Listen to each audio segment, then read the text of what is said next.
Hello and welcome to the very first episode of the podcast where we unpack big ideas, fascinating concepts, and the little pieces of knowledge that make our world tick. I'm your host, and each episode will dig into something new, aiming to leave you with a nugget of wisdom you can carry with you. Today we're jumping right into the deep end, but don't worry, I've brought a life jacket. We're exploring the elegant and often invisible world that gives our software its meaning. Denotational, semantics, and its close cousins, functional programming, and Lambda calculus. It sounds intense, I know, but trust me, it's a beautiful concept. So what on earth is denotational semantics? Imagine you have a phrase in English like the capital of France. The phrase itself is just a collection of letters and words. That's the syntax. But your brain immediately knows what it means, or what it denotes. The city of Paris. Denotational semantics does the exact same thing, but for programming languages. It's a way of giving rigorous mathematical meaning to code, instead of describing how a program executes step by step on a machine, which is called operational semantics. Denotational semantics describes what the code actually represents as a mathematical object. Think of it as the ultimate unambiguous translator. The code you write, like 2 plus 2, lives in the syntactic domain. It's just text. The mathematical object it represents, the number 4, lives in the semantic domain. This is the world of pure meaning. The mapping from the code to the meaning is called the denotation. Why is this so important? Because it allows us to prove things about our programs with mathematical certainty, without ever running them. It separates the what from the how, which is a cornerstone of clean, reliable software design. This is where functional programming, FP, comes into the picture. It turns out that functional programming languages are the perfect candidates for this kind of semantic treatment. Why? Because the entire paradigm's built on a mathematical foundation. Functional programming treats computation as the evaluation of mathematical functions. It emphasizes a few core principles that align perfectly with the goals of denotational semantics. Pure functions. A pure function is like a perfect mathematical function. For a given input, it will always return the same output, and it has no observable side effects like modifying a global variable or writing to a file. The function add2 will always be 4. Always.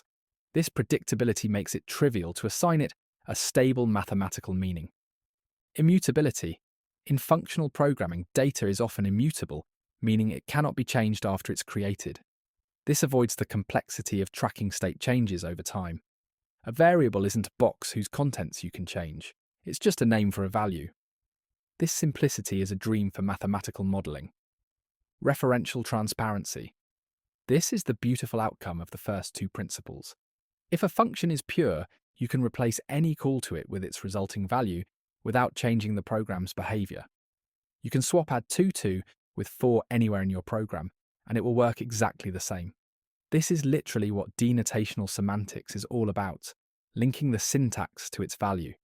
Languages like Haskell, Lisp, F#, and even modern JavaScript heavily leverage these principles. They are designed to be reasoned about, and denotational semantics provides the toolbox for that reasoning. So, if denotational semantics is the framework and functional programming is the style, what's the engine driving it all? For many, it's the Lambda calculus, written as Lambda calculus. Developed by the mathematician Alonzo Church in the 1930s, Lambda calculus is a tiny, yet incredibly powerful, formal system for expressing computation. It's one of the smallest universal programming languages in the world. Its core premise? Everything is a function.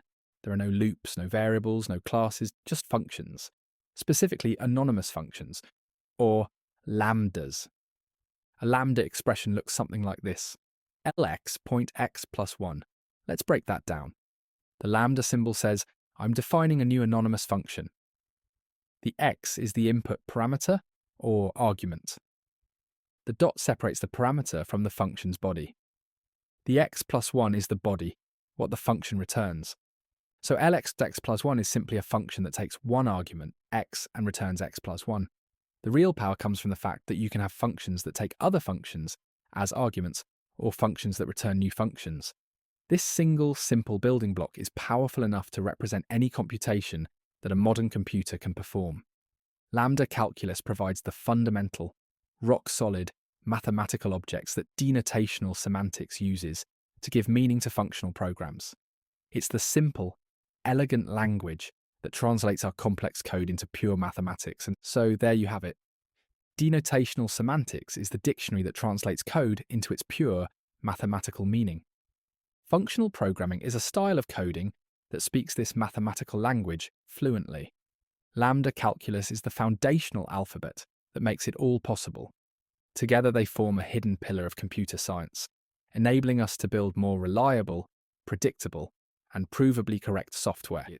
Join me next time as we explore the strange and wonderful world of cognitive biases and why our brains are hardwired to make mistakes. Until then, stay curious.